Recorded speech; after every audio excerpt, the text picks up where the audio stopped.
sa Pilipinas. NBC Manila Broadcasting Company. DZRH, member kapisanan ng mga broadcaster ng Pilipinas. Oras Bishop Joel Porlares, alas 4:08. Uy! Nakapag-break ka na ba?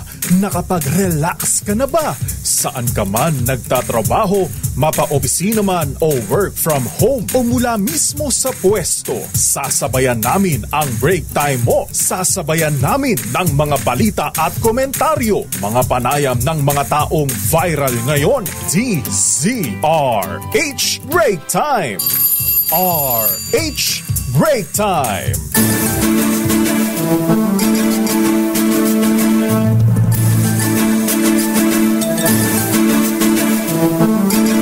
Magandang hapon, Pilipinas. Ako po si Deo Macalma. Ako naman po, Thea Petro Corpuz. At narito ang headlines ng ating mabalita ngayong araw ng Miyerkules. Uy, simbang baklaran. Adjes ng buwan ng Setyembre. Sa ating mga headlines, good news mga ating mga misis. Singil sa kuryente, bumaba ngayong buwan ng Setyembre. At may bawas singil na 19 centavos kada kilowatt hour ayon sa Meralco.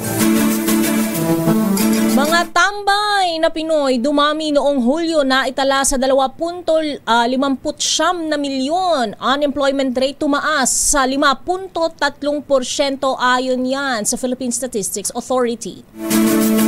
Liderato naman ng Senado kinalampag, hinamon na imbestigahan ang mga senador. Nasangkot din sa katiwalian sa flood control projects. Kamara bukas sa paliwanag ni na Senador Jinggoy Estrada at Joel Villanueva, parliamentary courtesy paiiralin. Hirit naman ang mga diskaya na maging state witness malabo. Hindi raw pasado bilang list guilty ayon sa Kamara. Charlie Atong Ang, Gretchen Barreto at higit 60 iba pang sangkot sa missing sabongero sinilbihan ng subpina. Pangulong Ferdinand Bongbong Marcos Jr. nanindigan na non-negotiable ang pagrespeto ng soberenya kontra sa panghara sa Pilipinas.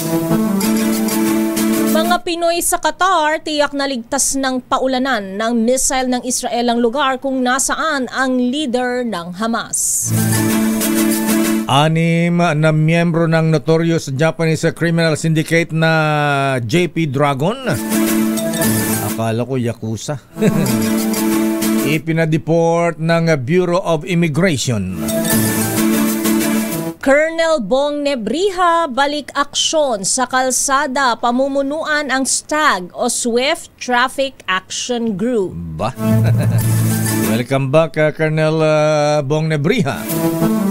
At ngayon sa detalye na ating mga balita, ito muna magandang balita mga misis, mga ating mga lola.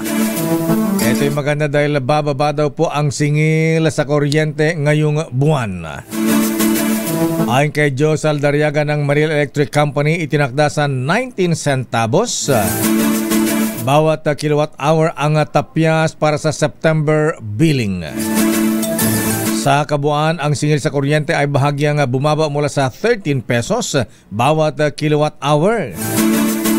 Ito ay katumbas ng 37 pesos and 4 centavos na pagbaba sa karaniwang customers na kumukonsumo lamang ng 200 kilowatt hour bawat buwan. Samantala, lumobo pa ang bilang ng mga Pinoy na walang trabaho noong Hulyo. Batay sa resulta ng Philippine Statistics Authority survey, pumalo sa 2.59 million ang dami ng jobless sa bansa mula 1 million o 1.95 million noong June 2025. Ang bilang ay mas mataas din kumpara sa 2.38 million unemployed noong July 2024. Ito ay katumbas ng unemployment rate na 5 5.3% mula sa 3.7%. Nangangahulugan na 53 mula sa 1,000 Pinoy ang walang hanap buhay mula sa nabanggit na pagkakataon. Samantala, ang underemployment rate ay umangat din sa 14.8% noong July mula sa 11.4% noong Hunyo. Samantala, nagrally naman ang bagong alyansang Makabayan sa labas ng Senado kanina para kondenahin ang flood control scandal. Ipinanawagan ng grupong bayan ang pagkulong sa mga korap na congressman at senador at pagsingil kay Pangulong Ferdinand Marcos Jr. Ayon kay Bayan Secretary General Mong Palatino, si Marcos Jr. ang umano'y nagdisenyo ng budget na puno ng pork barrel at nag-aproba pa sa budget insertions. Hinamon din niya ang Senado na suriin umano'y kahinahanalang budget spending ng Office of the President, lalo na ang paggamit ng confidential funds. Narito si Mong Palatino ng Bayan. Senado, hinahamon natin ang new Senate leadership na patunayan na sila ay independent. Ngayon nakaschedule at talakayin ang budget ng Office of the President. Dapat walang parliamentary courtesy. Dapat silipin, tanungin ang budget ng Office of the President. Paano ginamit ang confidential funds? Ano ang papel ng Malacanang sa roll-out, distribution ng mga pork barrel projects including flood control? Samantala, hinamon ng bagong alyansang Makabayan ang bagong liderato ng Senado na imbestigahan ang mga senador na isinasangkot sa flood control projects. Ayon kay Bayan Secretary General Mong Palatino, kung may delikadeza, ang mga pinangalanang mambabatas ay dapat silang pumirma ng waiver para mabuksan ang kanilang bank accounts at ilantad ang kanilang Statement of Assets, Liabilities and Net Worth o SALN. Giit ng grupo, nararapat ding mag-inhibit ang mga ito sa investigasyon upang maiwasan ang umanay conflict of interest sa gagawing pagdinig ng Kongreso. Naniniwala naman ang bayan na hindi lang 2 senador ang sangkot sa katiwalian na sinasabi nilang hindi limitado sa flood control projects. Dagdag pa ng grupo, dapat ding panagutin ng mataas na opisyal ng gobyerno kabilang si Pangulong Ferdinand Marcos Jr. na anila ay lumagda at nagdisenyo ng pambansang budget at may direktang superbisyon sa DPWH at mga proyekto ng pamahalaan. Narito si Palatino. Ang nakalagay dyan, mga kurap, hindi kayo safe. Hindi kayo safe sa taong bayan na nananawagan ng katarungan at pananagutan. Hindi kayo safe sa galit ng tao na naghahanap. Nasaan ang pera ng bayan? Nasaan ang pera para sa mga social services? Malinaw po, may impunity. No? Walang napaparusahan ng mga taas na mga opisyal kaya nagpapatuloy. Kaya ang hamon natin dapat kasuhan, ikulong ang mga kurap, pagbayarin ang mga sangkot, kabilang mga taas na opisyal. Nababahala naman si Senator Alan Peter Cayetano sa nangyayaring pagtuturon ng mga congressmen at senador na idinadawit sa flood control project scandal. Ito matapos madawit ang ilang kongresista at senador sa hearing ng Senate Blue Ribbon Committee at sina Senator Jingo Estrada at Senator Joel Villanueva naman sa hearing ng House Infra Committee. Para kay Cayetano, may chilling effect ito sa mga senador na gustong maging aktibo sa hearing dahil baka sila din ay biglang maituro. Narito si Senator Alan Peter Cayetano. Sabihin natin hindi sinabi yung pangalan ng dalawa, sabihin natin hindi kilala.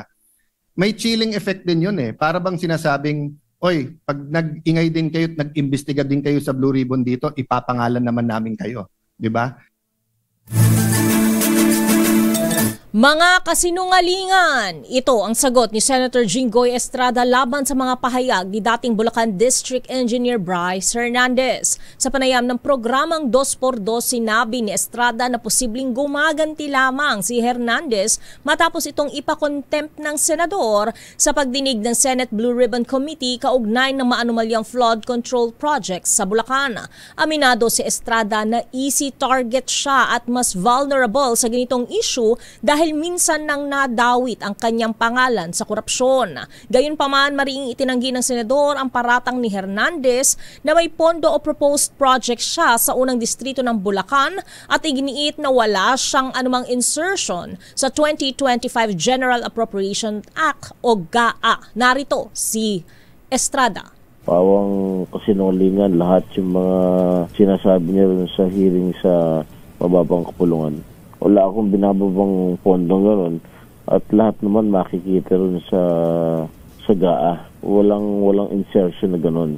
Line item budget yun, makikita sa General Appropriations Act yun.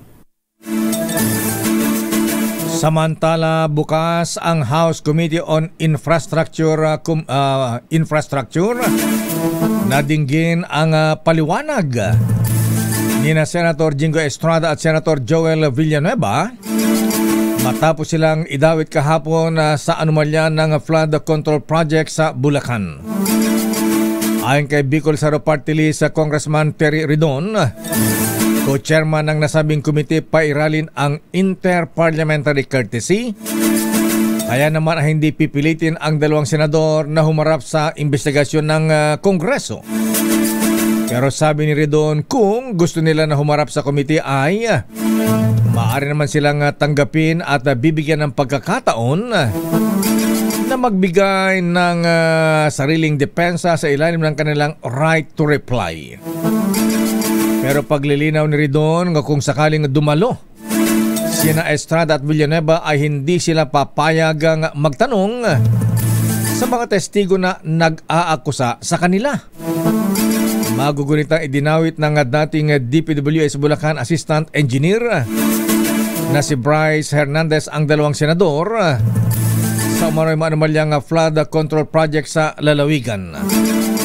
Si Bryce Hernandez ay sinight for contempt sa Senado at ito ngayon ay nakulong sa Philippine National Police Custodial Center sa Campo Crame. Dapat disiplinahin ang opisyal ng Department of Public Works and Highways o DPWH na nagsusulisit ng infrastructure projects mula sa mga mambabatas para ma-insert sa National Expenditure Program. Sa privilege speech ni Senator Panfilo Ping Lacson, nagpakita ito ng ebidensya na nagpadala ng text message si DPWH Undersecretary Maria Catalina Cabral sa staff ni Senator Tito Soto matapos manalo noong nakaraang eleksyon para mag-solicit ng proyekto. Sabi ni Lacson, nagsisinungaling si Yusek Cabral nang itanggi ang akusasyon laban sa kanya. Nakausap na rin umano ni Lacson si DPWH Secretary Vince Dizon at sinabing pagpapaliwanagin ng kalihim si Cabral. Narito si Lacson. Was actually lying through her teeth. Dapat alam niya na hindi ako basta nagsasalita ng walang katibayan. Ayan po ang resibo, Mr. President, and I quote, para maisama ko po sa NEP, sir. Her words, not mine.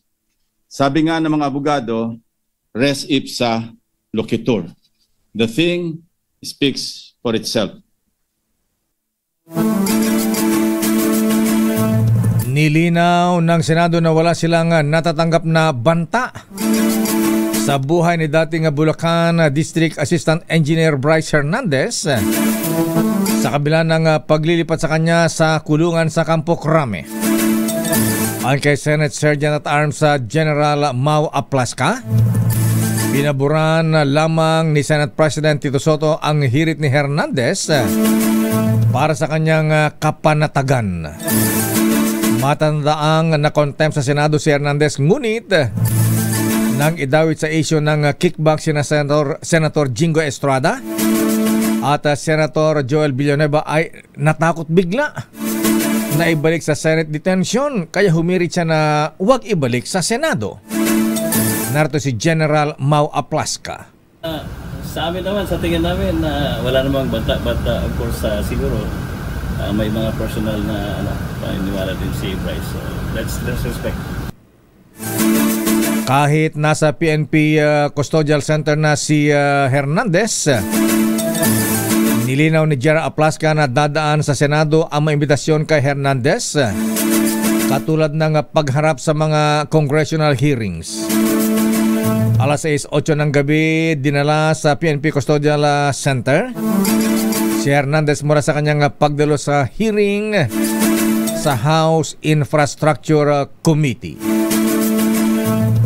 Samantala, suportado ng Kamara ang desisyon ni Pangulong Ferdinand Marcos Jr. na zero budget ang flood control projects sa 2026. Ayon kay House Deputy Minority Leader Antonio Tino, welcome sa kanya ang anunsyo ng Pangulo, lalo pat matagal na dapat inihinto ang alokasyon ng pondo para sa flood control dahil puro anomalya at walang scientific basis ang karamihan. Dinitinyo ang 275 billion pesos na flood control budget ay makabubuting ilaan sa sektor ng edukasyon, kalusugan at pabahay. Dagdag ng mambabatas, dapat magkaroon ng tunay na reforma sa buong sistema para hindi malusutan ng katiwalian. Babalikan natin nilang pang detalya na ating mga balita. Charlie Atong Ang at Gretchen Barreto at iba pa sinilbihan na ng subpina kaugnay sa pagkawala ng mga sabungero. Samantala, mga diskaya hindi raw papasa bilang state witness. At ang mga Pinoy sa Qatar tiyak ang kaligtasan matapos paulanan ng missile ng Israel. At Colonel Bong Nebriha, balik aksyon sa kalsada. Pamumunan ulit ang paglilinis sa mga kalsada sa Metro Manila. At isang low pressure area na buo sa loob ng Philippine Area of Responsibility. Kahit tayo po'y nakaranas ng mga pag-ulan. Ang detalye ng mga balitang yan sa ating pagbabalik sa ating palatuntunang Break Time. RH Break Time. Oras sa Mr. Cesar Lilang Toyota Alabang, Mr. Michael Guy, Kuyang Larry Cruzana tuloy, Kuyang Larry Francisco, alas 4:25. Ang of Christmas morning and find stockings filled with you.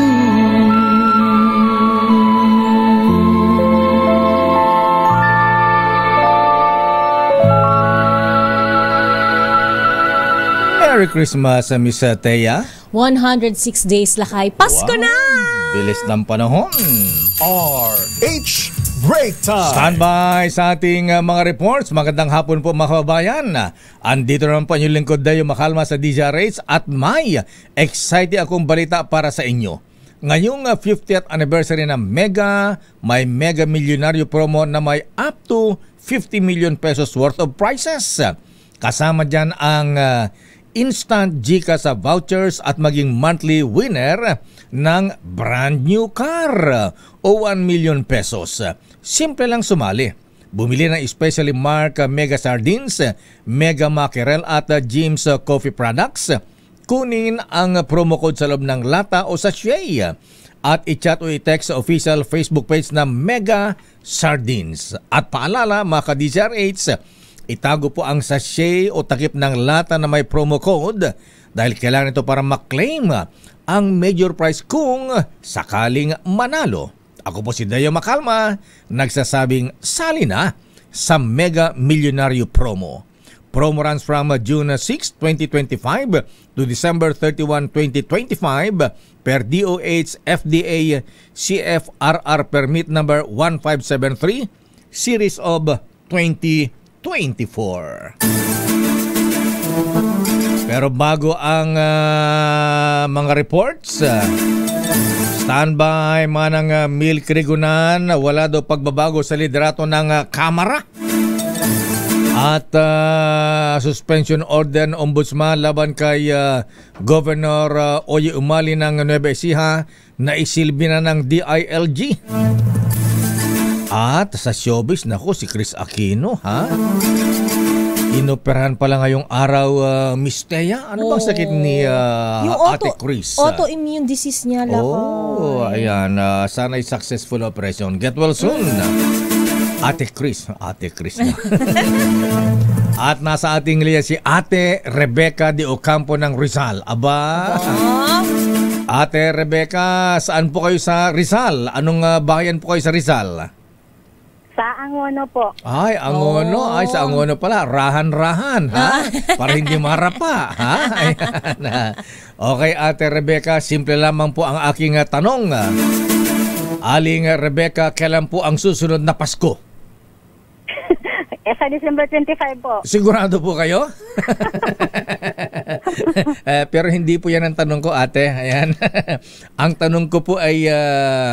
anong istasyon sa buong Pilipinas ang number 1? Siyempre po, DZRH. Ang galing-galing mo talaga, Ate Rebecca. Dahil dyan, nanalo ka ng 1,000 pesos.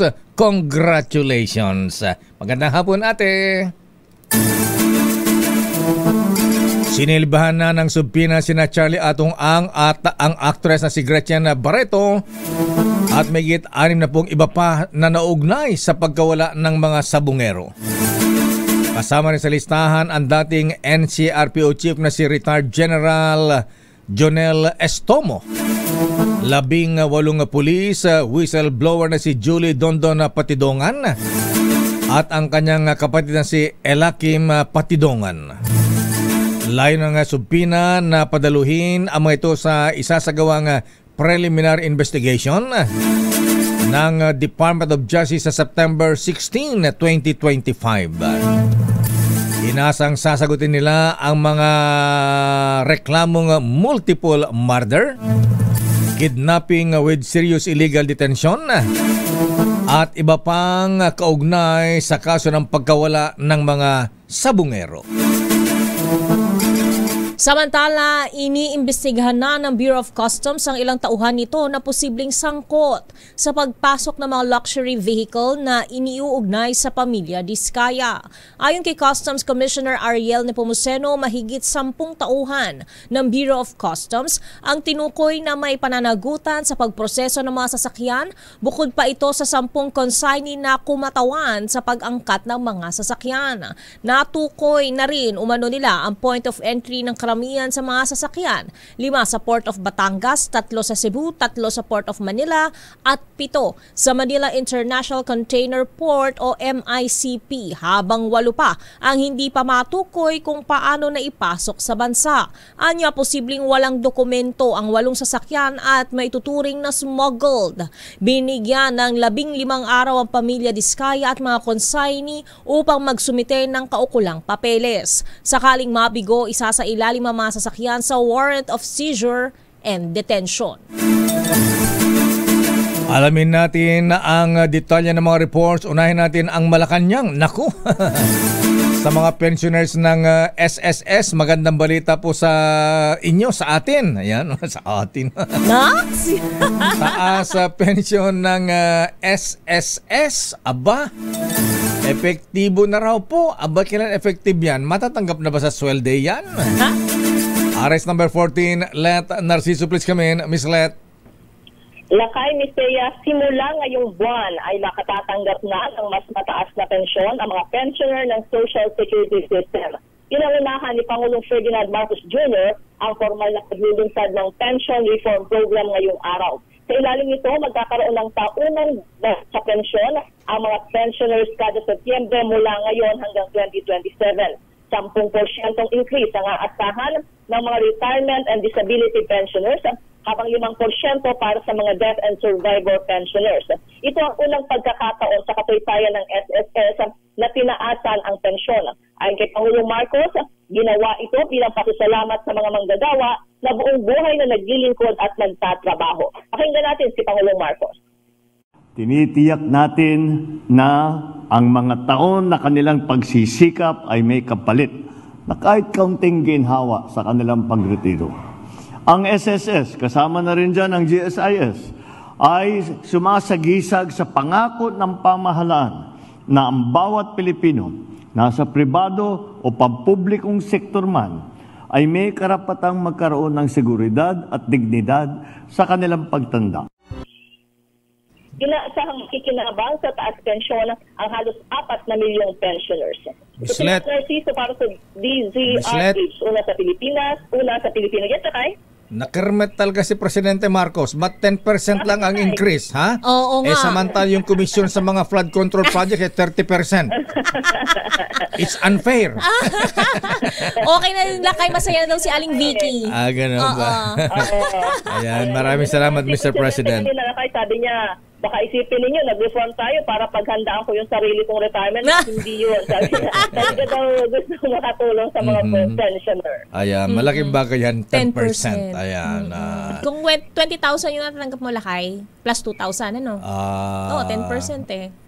Hindi, 1,000. 10%. Hindi, kung 20,000. Kung 20,000. Ayan, 2,000 yan. 2,000. Laki-laki rin yan. At taon-taon yan lakay hanggang 2027. Tapos baka... Taon-taon may increase ng 10% ng 10%. Every year ba 10%? Pwede na lakay. Mabalinin. Aba, maganda na yan. Hanggang 2027 ano yun eh? Taunang dagdag sa pensyon. Ayan, kada Setyembre mula ngayon hanggang 2027. 10% ng 10%. Not bad lakay. Okay na. Maraming salamat, Miss Let. Maraming salamat, Diyos Agina Apo. Apo Presidente. Balik siya niya lakay at Istea. Agbig ka, Apo. Maraming vitamins yun lakay. Flood control project sa panahon ni dating Pangulong Rodrigo Roa Duterte hindi ligtas sa investigasyon. Ayon kay Executive Secretary Lucas Bersamin. Idetalye mo ang balita, RH28 Raymond Dadpaas. Raymond. Mr. Mayor, walang makaliligtas sa investigasyon na gagawin sa mga flood control projects sa oras na mabuo ang Independent Commission. Ito ang deklarasyon ni Executive Secretary Lucas Bersamin bilang tugon sa tanong kung iimbestigahan din ang mga flood control projects sa panahon ni dating Pangulong Rodrigo Duterte. Ayon kay Bersamin, national concern ngayon ang tungkol sa mga palpak na flood control project. Sabi ng punong kalihim, kapag may lumabas na issue ay nakahanda ang komisyon na magsagawa ng fact-finding investigation.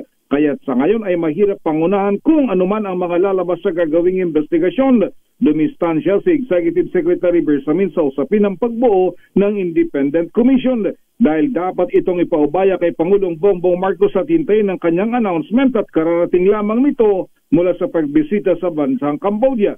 Narito si Executive Secretary Lucas Bersamin. Alam mo, mahirap natin sabihin na will it include, etc. No? Because, you know, this is a national concern. So, anything goes. Kung merong magso-surface na issue, maybe that commission may address it. But we all have to look at the fact-finding that is yet to happen. So, we do not foreclose anything. Ang bahagi ng pahayag ni Executive Secretary Bersamin na siyang nagdepensa sa budget kaninang umaga ng Office of the President sa Senate Committee on Finance. Samantala kanina, Mayor at Istea, muling tumayo si Senador Jingo Estrada at nag-deliver ng kanyang privilege speech, sagot doon sa akusasyon ni Engineer Bryce Hernandez na siya ay sangkot umano sa pangungumisyon sa mga flood control project sa lalawigan ng Bulacan. Matapos niyan ay nauwi naman sa pagtatalo.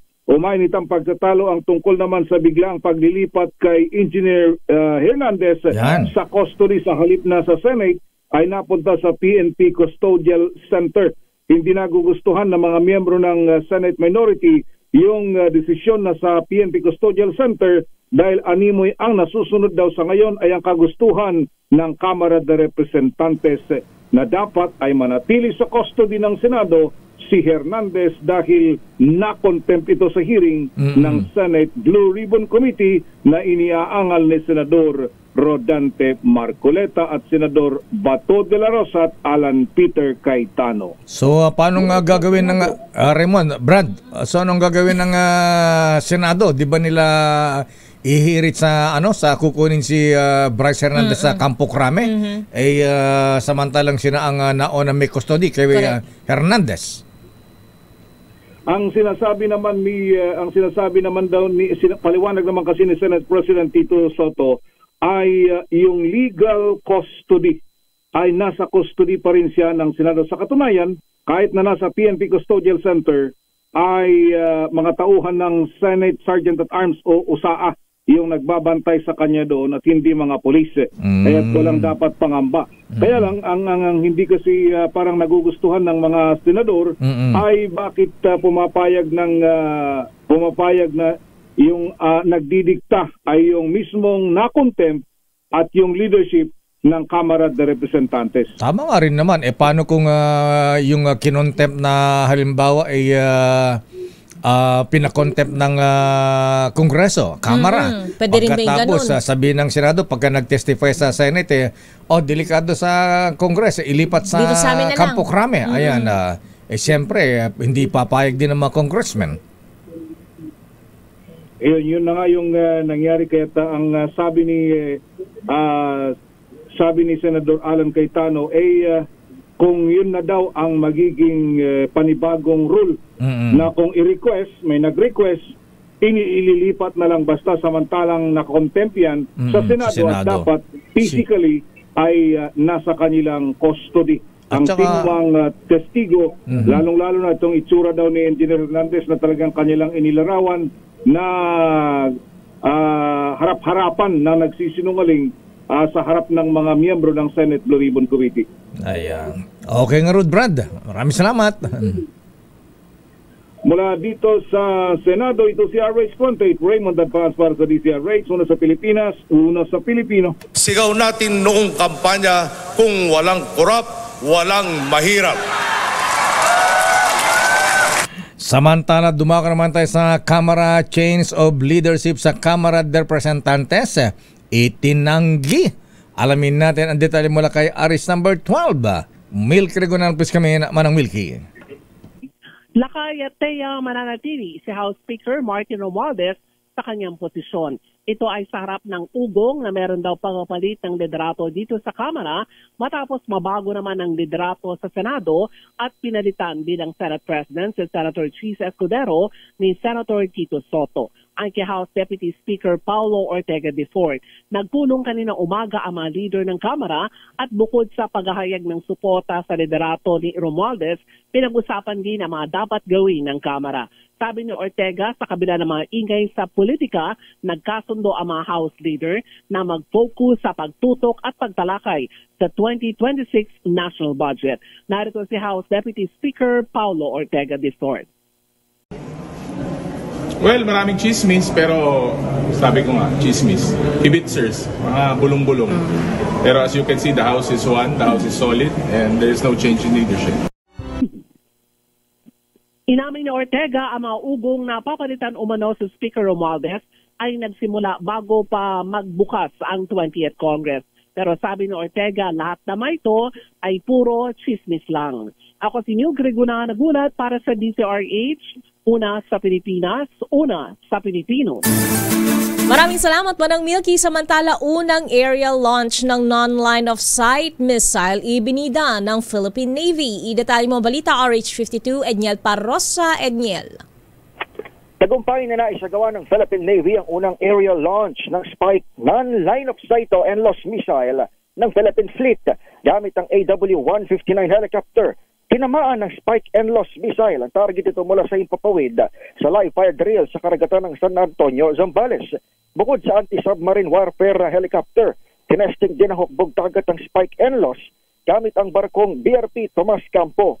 Ayon kay Rear Admiral Joe Orbe, Commander ng Philippine Fleet, isinagawang missile launch habang ang mga ranking commander ay nasa hiwalay na naval base sa Cavite City at naka-real-time monitor sa pamamagitan ng command and control system. Ibinida ni Orbe ang pagiging precision-guided ng spike and loss na dinevelop ng Rafael Advanced Defense System o RADS ng Israel. May kakayahan itong tamaan ng target na lampas sa visual range o lampas sa nakikita ng mata. Bagay na malaking tulong umano sa maritime defense ng bansa. Patunay rin ang exercise ani Orbe ng kapabilidad ng hukbong dagat na magpakawala ng missiles mula sa himpapawid habang binabantayan ang maritime choke points ng kapuluan. Ito si Edniel Torrosa, nag-uulat para sa DZRH. Una sa Pilipinas, una sa Pilipino. Maraming salamat, Edniel. Mukhang precise naman yung target, yung site, ha? Ayan. Babalikan natin lang pang detalye natin mga balita. Standby Val Gonzales, standby Noche Cacas. Isang babaeng dumalaw ng preso sa Bilibid. Inaresto matapos magtangkang magpuslit ng droga. Oras, Miss Thea. Alas 4:53. Ayaw na tayong pautangin ng ibang bansa tulad ng South Korea. Sigaw natin noong kampanya, kung walang korap, walang mahirap. Eto na noy, ipinatigil ni South Korean President Lee Jae-myung ang pagpapatupad ng 700 billion won o 28.7 billion pesos na loan ng Pilipinas dahil baka daw mauwi lamang ito sa korupsyon. Wow! Potential for corruption ayon sa presidente ng South Korea. Ito'y kasunod ng nabunyag na katiwalaan sa bansa na may kinalaman sa flood control projects na nag-uudyok sa Senado at Kamara na magsagawa ng investigasyon sa pinaghihinalaang sabwatan ng mga mambabatas at kontratista. Ginawa ng South Korean President ang anunsyo sa isang Facebook post at sinabing significant ang pagbawi ng utang o loan dahil napigilan nito ang pag-aaksaya ng malaking halaga ng taxpayers' money. Buti pa sila, Napigilan din umano nito ang korupsyon at mismanagement sa proyekto na para dapat sa pagpapagawa ng modular bridges sa rural areas sa buong Pilipinas. Sigaw natin noong kampanya, kung walang korap, walang mahirap. Ayan, baka pati Asian Development Bank ayaw na tayong pautangin. Baka MIF, Monetary International Fund. Nako. MIF, ayan. Ay, nako talaga. Dami na epekto. Pero eto, report mo na Miss Thea. Eto nga't lakay, suspension order ng Ombudsman laban kay Nueva Ecija Governor Umali na isilbi na ng DILG. Detalye mga balitang yan, Val Gonzales. Val. Miss Thea at Mayor, suspendido na sa kanyang pwesto bilang gobernador ng Nueva Ecija si Governor Aurelio Oyi Umali.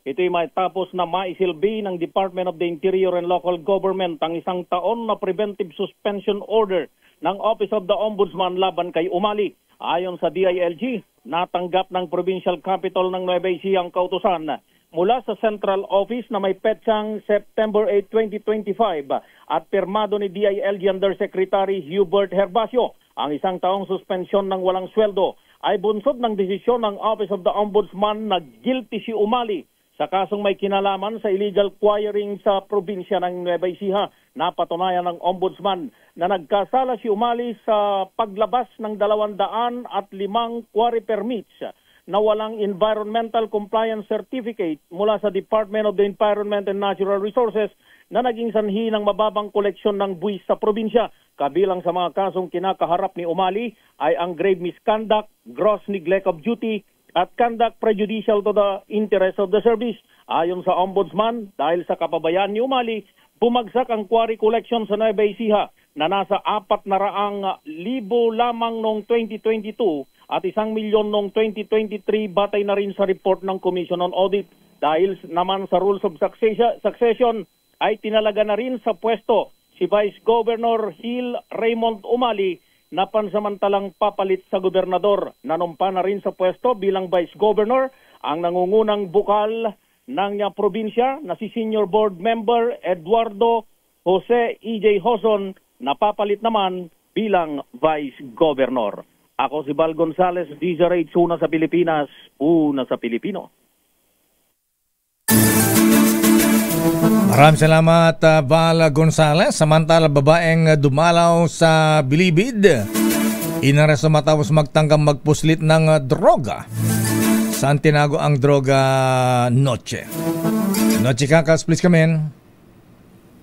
Lakay at Miss Thea, arestado ang isang babae matapos matuklasang may dalang illegal na droga na ipinasok sa kanyang private part sa New Bilibid Prison sa lungsod ng Muntinlupa. Kinilala ni Bureau of Corrections Director General ang suspect na si alias Ria. Ayon kay DJ Gregorio Katapang Jr., bibisita sana Lakay at Miss Thea si alias Ria sa isang preso, isang PDL na si alias Edgardo na kasalukuyang nakakulong sa Dorm 1C Quadrant 1 ng Maximum Security Compound sa Bilibid. Ngunit ayon pa kay Katapang Jr., ang suspect ay nakitaan ng kakaibang kinikilos nang ito ay isa sa ilalim sa security check tulad ng X-ray body scanning. Pumiling umano ang suspect na mag-CR at dito na diskubre ang inilabas na illegal na droga na nakasilid sa isang kondom sa ari ng lady suspect. Sinabi ni Katapang, ang insidente ay binibigyang diin ang patuloy na mga hamon na kinakaharap ng mga correctional facility at kabanihan sa pagsugpo sa mga aktibidad ng pagpupuslit ng droga at pagtiyak sa kaligtasan at seguridad ng mga PDL. Arit sa 27, at sikakas DZRH, una sa Pilipinas, una sa Pilipinas. Samantala, pinagpapaliwanag ng Land Transportation Office LTO ang binansagan ni Senator Ping Lacson na BGC Boys o Bulacan Group of Contractors dahil sa paggamit ng mga pekeng driver's license. Ayon kay LTO Chief Bigor Mendoza, pinadala nila ng show cause order ang mga binansagang BGC Boys para sa kanilang meeting sa September 12.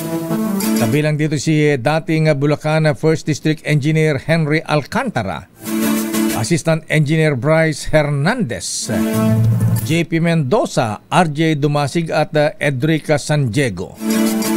Inimbestigahan na ng LTO kung sino ang kanilang source at paano sila nakapagpagawa ng mga pekeng driver's license. Samantala, ipinadeport ng Bureau of Immigration ang 6 na miyembro ng kilalang sindikatong kriminal mula Japan na kabilang sa grupong JP Dragon. Kinilala ang mga suspect na sina Hiraki Ishikawa, Tsubasa Amano, Akira Sambonchiku, Naoto Matsumoto, Rintaro Yamane at Masato Morihiro. Umalis sila kaninang umaga sa NAIA Terminal 1 sakay ng Japan Airlines patungong Tokyo. Ayon sa Bureau of Immigration, sangkot ang grupo sa malakihang panloloko sa mga matatanda sa Japan. Nahuli ang mga ito noong Mayo 21 sa magkakahiwalay na operasyon sa Bulacan at Maynila. Batay sa ulat, may arrest warrant ang 5 sa kanila dahil sa kasong pagnanakaw, habang si Matsumoto naman ay natuklasang overstaying alien. Tiniyak naman ni Immigration Commissioner Joel Anthony Viado na nabuwag na ang operasyon ng sindikato sa bansa at isinama na sa blacklist ang 6 upang hindi na makabalik sa Pilipinas. Samantala, alamin natin ang latest sa larangan ng sports. Alamin natin ang report mula kay Mili Borja. Mili. Para kay Philippine volleyball star Mark Espejo, higit pa sa pagkakataong gumawa ng kasaysayan ang makasabak sa FIVB Volleyball Men's World Championship 2025. Bukod sa paglalaro ng Alas Pilipinas sa pinakamalaking volleyball tournament sa mundo, ito rin ang pinakamalaking pagkakataon ng 27-year-old outside hitter upang matupad ang kanyang matagal ng pangarap, ang makapaglaro sa Europe. Sa isang panayam sa DZRH TV, inamin ni Espejo na maliban sa paglalaro para sa bansa, gagamitin din ito ang torneo bilang plataforma para maipakita ang kanyang galing sa mga European club at coach. Siguro po, gagamitin ko po itong World Championship para mas ma-expose ko sa mga European teams ako para isa po sa dream ko yung mga paglaro sa Euro. So siguro gamitin ko po itong stage na ito para mas ma-expose ko sa iba teams, sa coaches po. Kasi syempre, most countries na nasa top countries po na naglaro sa volleyball, European side, Western side. And for the past 5 years po, 6 years, sa Asia lang po naglalaro. So, hopefully, pag na-expose po sa European countries, sana makapaglaro po talaga kasi ngayon po yung dream ko. And after that, pwede na ako mag-retire. Magugunit ang matagumpay ng nakapaglaro sa espeho sa ilang bansa sa Asia, tulad ng Japan, Thailand, Bahrain at Korea. Ngunit aminado siyang ang Europe ang tunay na pinakamatinding labanan para sa mga pinakamahusay na volleyball players sa mundo. Gaganapin ang FIVB Volleyball Men's World Championship sa Pilipinas mula September 12 hanggang 28 sa Mall of Asia Arena at Smart Araneta Coliseum. Ito ang kauna-unahang pagkakataon na magsisilbing host ng Pilipinas at kasabay nito ang historic debut ng Alas Pilipinas sa prestiyosong torneo. Kasama ng national squad sa Pool A ang Iran, Egypt at Tunisia. Unang makakasagupa ng kupunan ng Tunisia sa opening match ng September 12, sinundan ng laban kontra Egypt sa September 16 at Iran naman sa September 18. At yun ang mga latest updates sa mundo ng sports. Ito si Mili Borja ng DZRH TV, una sa Pilipinas, una sa Pilipino. Maraming salamat, Mili Borja. At sa showbiz, Miss Thea. Chris Aquino sumailalim sa operasyon ngayong araw. Ang showbiz news ihatid sa atin ni Angelica Cosme. Sumailalim sa isang operasyon kaninang umaga ang TV host actress na si Chris Aquino. Ito ang ibinahagi ng Queen of All Media sa kanyang huling Instagram post. Bago nga ang nakatakdang surgical procedure, dasal ang hiling nito hindi lamang para sa sarili, kundi sa mga doktor at iba pang medical staff. Sa ibinahaging larawan ni Chris, makikita ang puncture marks malapit sa kanyang puso. Tinapos naman ang Queen of All Media ang post sa mga linyang bawal sumuko at tuloy ang laban.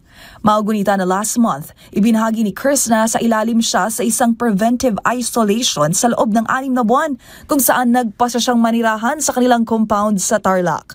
Habang noong nakaraang linggo lang, laman ang mga balitang isinugod sa ospital si Chris dahil sa high blood pressure. At kasabay niyan, pinabulaanan ng kaibigan niyang si Dindo Balares ang kumalat na fake news na pumanaw ang aktres. Samantala, always praying for you naman ang ipinaabot na mensahe ng mga kasamahan ni Chris Aquino sa industriya. Ito po ang inyong showbiz angel ng DZRH TV, una sa Pilipinas, una sa Pilipino.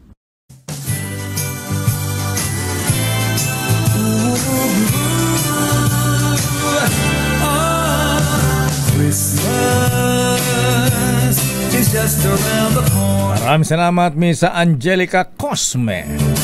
Pero bagat magpaalam, batiin mo natin ng happy birthday ang Tilapia King. Aba, Tilapia King? Yes, Tilapia King ng Enrile Cagayan. Si Kuyang Joe Katabian ng Gonzaga Masonic Class number 66. Pinabati ni Kuyang Domeng de Asis at happy birthday din kay Illustrious Potentate.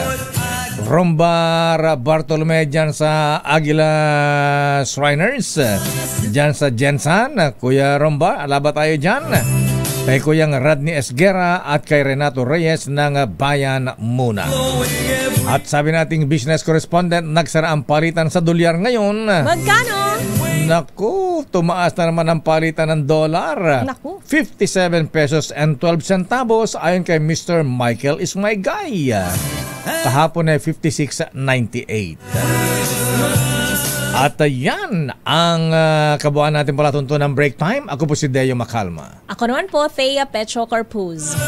Mga balansyadong balita susunod na, Chairman of the Board, Henry Uri at Miss Kay, Karen Oyong. Bye-bye. Ingat. Justi Agina, Justi Kumuyong.